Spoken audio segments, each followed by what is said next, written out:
spectrum, this dense jungle transforms. Visualizing chemical highways.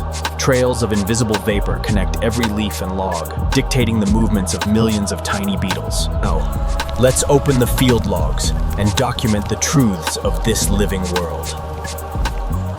The Eciton burchellii, or army ant, is the master architect of this chemical infrastructure.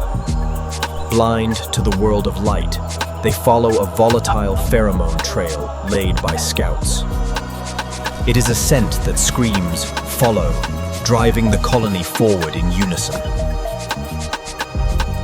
This chemical rigidity creates order, but it also creates vulnerability. The Rove Beetle, genus Tetradonia, is a masterful mimic.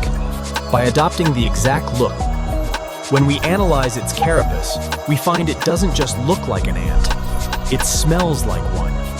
Unnoticed by the fierce soldiers of the colony, the Rove Beetle employs chemical mimicry to walk freely among them.